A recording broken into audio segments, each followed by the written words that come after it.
Hi, everybody. Welcome and thank you for joining me. My name is Sydney Spencer, and today I'll be presenting my capstone project titled The Protective Power of Cultural Identity in Substance Abuse Treatment. This is not just an academic topic for me, it's something that intersects deeply with my personal and professional experiences.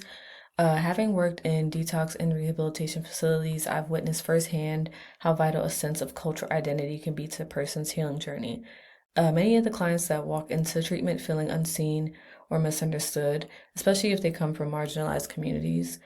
This presentation, I want to highlight how cultural identity can actually be a cornerstone in fostering resilience, trust, and long-term recovery.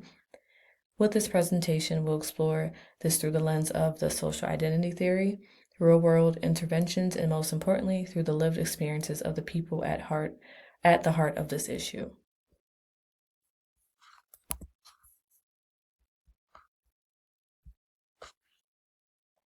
To set the stage, let's just take a look at some of the disparities in substance abuse treatment across different communities. Marginalized populations, including people of color, LGBTQ+ individuals, immigrants, and those living in poverty, face significantly higher rates of substance use disorders. But the issue does not stop there. Even when these individuals seek help, they often encounter systemic barriers that make accessing care more difficult. These can include lack of insurance, culturally unresponsive treatment options, language barriers, and even provider bias. Beyond logistical challenges, there's also the burden of cultural stigma. For example, in some communities, addiction is viewed as a moral failing or a source of deep shame, which discourages people from asking for help. When you combine systemic inequality with cultural stigma, it creates a kind of double bind for clients. They're struggling with substance use and they feel isolated from both their community and the healthcare system. Recognizing and addressing these disparities is essential if we want to make lasting, meaningful change in treatment outcomes.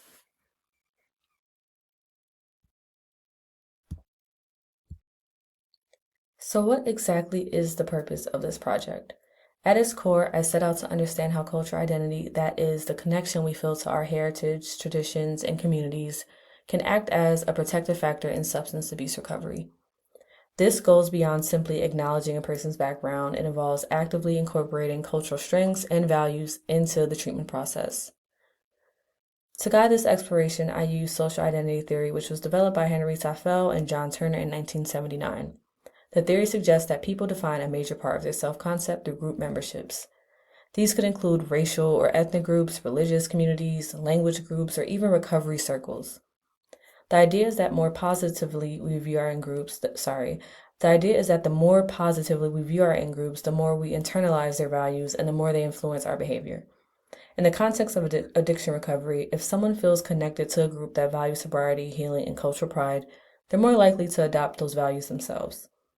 Throughout this presentation, we'll see how social identity theory isn't just a theoretical framework, it has practical, real-world applications in creating more effective and inclusive recovery models.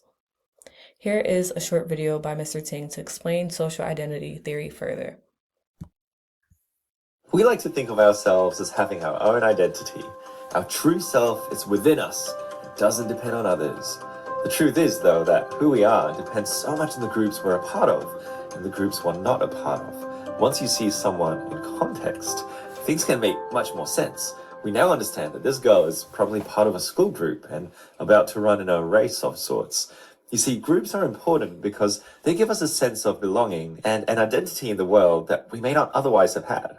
Tajfel suggests that we use groups to form our social identity.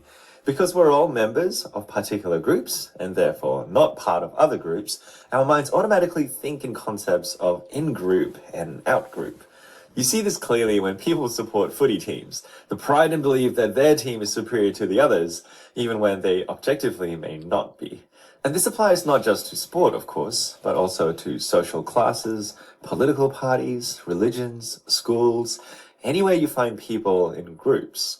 So how does group membership form and indeed play out in real life? One way of understanding it is as having three components: social categorization, social identification, and social comparison. Let's go through these one by one. Social categorization includes sorting similar people and objects. For example, assuming that someone must enjoy cold weather more because they're from Tasmania. We'll see later that this easily leads to issues of prejudice, such as racism or sexism. Social identification involves people modifying their behavior to match the group that they belong to. For example, if I identify as being a Queenslander, then I'll probably support the Maroons and complain about the cold weather. All this affirms that I'm part of this group. And finally, social comparison, in which we compare our in-group with other groups, usually making our group more positive than the rest. Tajfel suggests that this helps us maintain self-esteem, and also explains why group members continue to maintain their difference against other groups, something that can lead to both healthy competition, but also prejudice. One place I commonly see these three processes in play is with year-level cohorts at school. If you meet someone for the first time and find out they're in year 11, you might be like, well, that explains a lot. I mean, the year 11s are the goody two-shoes grade, or at least in front of the teachers. But you know what they're actually like. As a year 12, well, your cohort may not be perfect, but at least you're more authentic. You work hard and play hard. Yep, that's what you're like. This poor year 11. Hopefully they grow up in time for next year.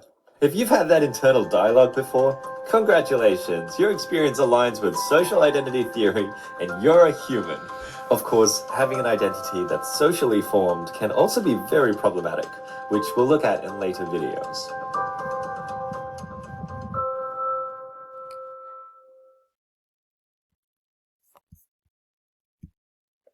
So why does cultural identity matter so much in recovery? For many clients, cultural identity is not just a background detail. It is a core part of who they are. When treatment acknowledges and celebrates this, it empowers clients to reclaim aspects of themselves that may have been diminished by stigma, trauma, or discrimination.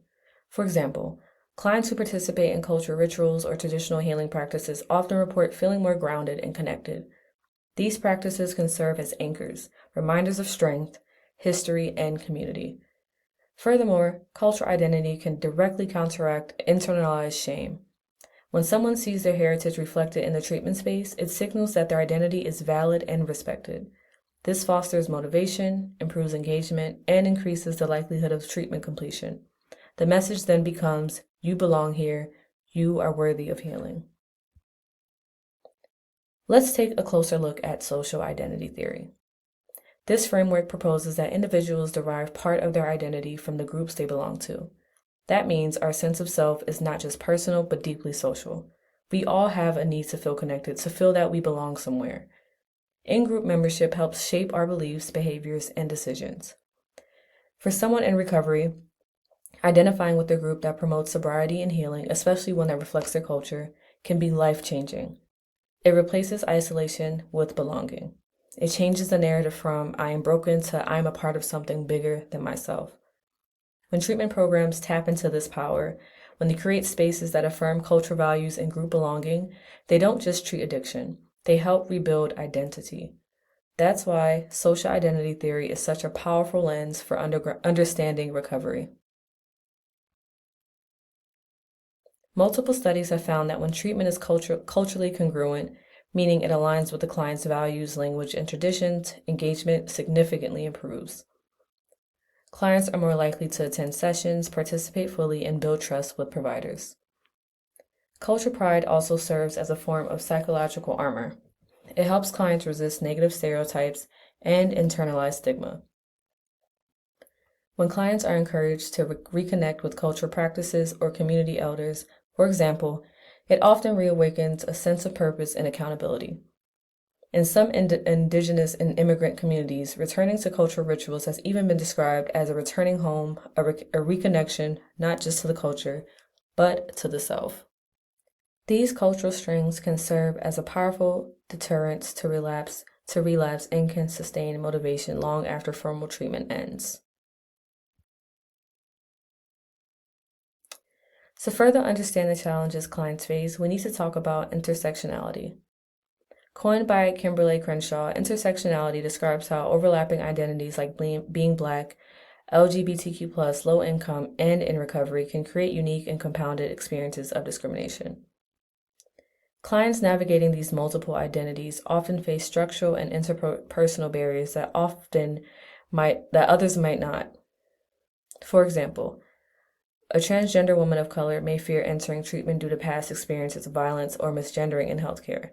A Black man, on the other hand, might be misperceived as aggressive rather than vulnerable.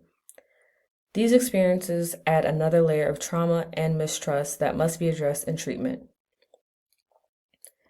By acknowledging intersectionality, we can tailor care more appropriately. This isn't just about cultural competence, it's about culture humility. It's about saying, I see you in your full complexity and I'm here to support you. One of the most powerful tools in recovery is narrative. When someone is active in an active addiction, their sense of self can become distorted, defined by shame, regret, and isolation. Narrative identity helps individuals take control of their story. Through journaling, therapy, or spoken word, clients begin to make sense of their journey and see themselves as more than their addiction. When culture is woven into these stories, it brings an added layer of strength. Clients can reframe their identity to include ancestral wisdom, community, resilience, and cultural pride. For example, a client may rewrite their story not as someone who lost everything, but as someone who is continuing a legacy of survival and strength. This shift is more than symbolic, it's transformative. It helps reduce relapse risk, increases self-worth, and fosters a clear vision of a future rooted in possibility. Based on the evidence we've covered so far, I'm proposing 4 key interventions that integrate cultural identity into substance abuse treatment. These are not just hypothetical solutions, they're based on existing models that have shown promising results. The first is cultural match group therapy, which creates a safer space for clients by reflecting their identity in their therapeutic environment. The second is narrative identity workshops that help clients reclaim and reshape their stories. The third is peer-led support circles rooted in cultural tradition, which provide non-clinical community-based healing. And the fourth is community health worker model, which bridges the gap between professional treatment and lived experience.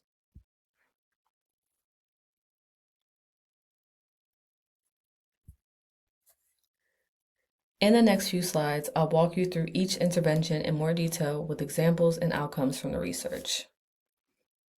Starting with the first, culture match therapy involves pairing clients with therapists or group facilitators who share similar cultural, racial, or linguistic backgrounds.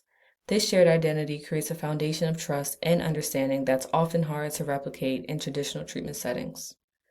Clients may feel more comfortable opening up about sensitive issues, especially those related to identity and trauma. For example, a Black woman in recovery may feel safer discussing the unique pressures of being a mother and professional in a racially biased world when her therapist understands that reality firsthand. Similarly, a Spanish-speaking client might feel more engaged when treatment is delivered in their first language. This isn't just about optics, it's about creating an environment where clients feel truly seen and heard, which is a cornerstone of healing.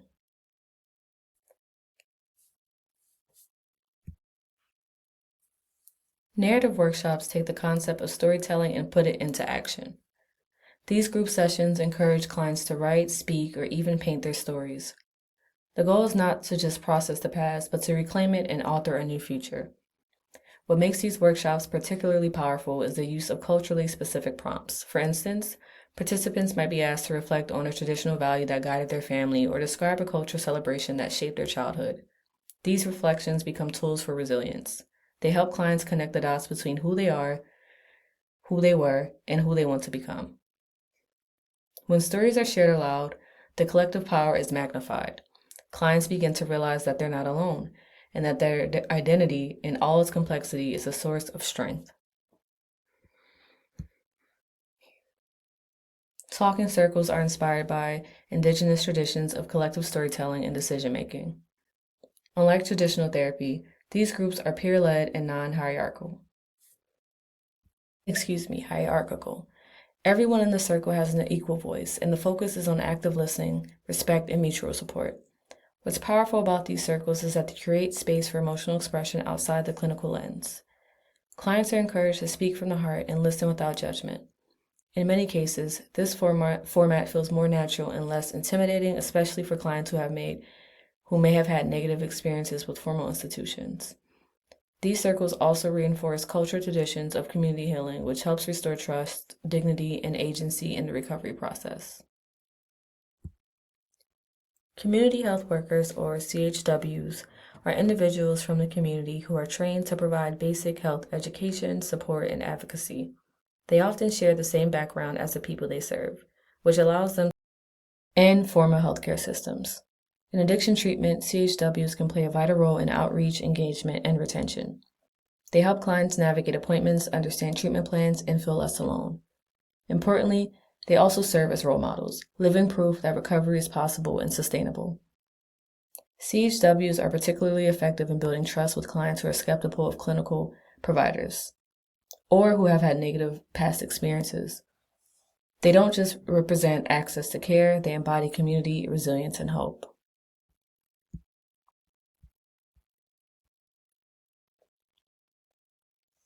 So what does all this mean for practice? First, it confirms that culturally responsive care isn't just a nice addition, it's a necessary component of effective treatment. When programs reflect the lived experience of their clients, they become safer, more welcoming, and more impactful. It also means we need to rethink how we design and deliver services. Treatment centers should consider hiring staff who reflect the diversity of the community, investing in cultural competency and humility training, and co-creating programming with community members themselves. Importantly, these efforts must be ongoing. Culture is dynamic, and so are the needs of clients. We must be willing to adapt, learn, and listen. When we do, we not only improve outcomes, we show clients that their identity is not a barrier, but a strength. While the interventions I've discussed are promising, it's important to acknowledge their limitations. One challenge is the risk of essentializing culture, treating it as a fixed or one-size-fits-all concept. Not every member of a culture group will connect with the same traditions or values. We have to be careful not to stereotype or make assumptions. Another limitation is that much of the research so far has focused on specific communities. We need to expand these models to include a broader range of identities, especially groups that are often left out of mainstream research, such as multiracial clients, refugees, or people with disabilities. Finally, future research should prioritize community-led models that mean involving clients not just as subjects, but as collaborators. After all, the people closest to the problem are often closest to the solution. As we wrap up, I want to return to a central theme. Recovery is not just about abstinence. It's about returning to self. For many clients, substance use disconnected them from who they are. Cultural identity offers a path back, a way to rediscover strength, pride, and purpose. When treatment honors culture, it tells clients, you belong, you are valued, you are not alone. That message can be more powerful than any medication or therapy. It can be the very thing that keeps someone going. So let's move forward with humility, curiosity, and commitment to inclusion. Let's design systems that reflect the brilliance, diversity, and resilience of the people they serve. These next two slides are the references that I used throughout my research. If you're interested in diving deeper into any of the sources I mentioned today, I'll be happy to share them. Thank you so much for listening. I'm looking forward to your thoughts, questions, and feedback.